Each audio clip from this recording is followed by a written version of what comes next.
Hello guys, তো welcome to আমাদের চ্যানেলে।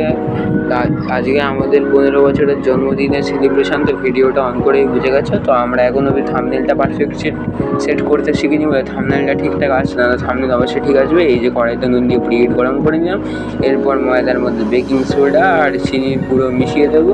এই যে বেকিং সোডা মেশাচ্ছি, চিনির গুঁড়োটা মেশানো ছিল ময়দার মধ্যে বেকিং পাউডার দিয়ে দিলাম। ময়দার মধ্যে বেকিং পাউডারটা ভালো করে মিশিয়ে তার মধ্যে ওই যে আগে থেকে যেইটা ময়দার আমরা প্রিপারেশনটা করে রেখেছিলাম, তার মধ্যে দুধ সাথে এইসব দিয়েছিলাম, ওই প্রিপারেশনটার উপরে এই প্রিপারেশনটা দিয়ে দিচ্ছি ময়দার।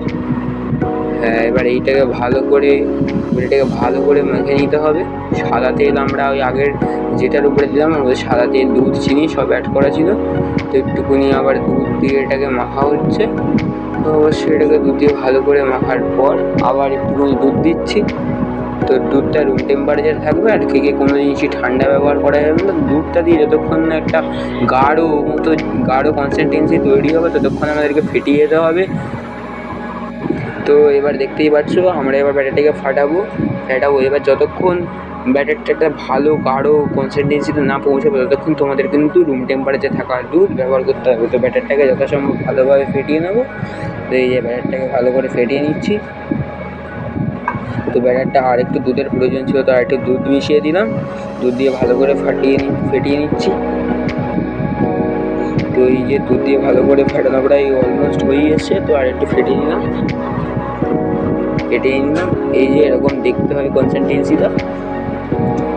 এর মধ্যে দিয়ে দিচ্ছি এবার একটু 1 চা চামচ ভ্যানিলা এসেন্স। তো তোমরা অবশ্যই জানিও যাদের ভ্যানিলা এসেন্সের গন্ধ কেমন লাগে। যদি ভালো লাগে তাহলে অবশ্যই কমেন্ট করে জানিও।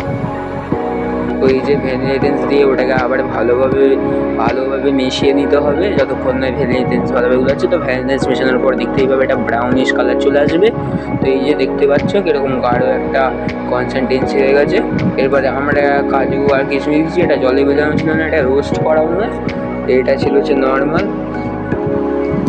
এই দেখতে পেলে কেকের মধ্যেটা। এরপর 1 চিপি ভিনিগার দিয়ে দিলাম। ওরপর আবার ভালো করে ফেটিয়ে নেওয়ার পর এই যে দেখতেই পাচ্ছ কি সুন্দরভাবে কনসিস্টেন্সিটা তৈরি হয়েছে। তো তোমরাও ব্যাটারটা বুঝে দুধ অবশ্যই রুম টেম্পারেচারে থাকা দুধ অ্যাপ্লাই করো। তো প্রথমে মোল্ডের মধ্যে একটু তেল ব্রাশ করে নিচ্ছি। আমাদের কাছে বাটার পেপার ছিল বলে আমরা বাটার পেপার ইউজ করেছি। তো তোমাদের কাছে যদি না থাকে তাহলে তোমরা একটা পরিষ্কার কাগজের উপর সাদা তেল ব্রাশ করে নিতে পারো।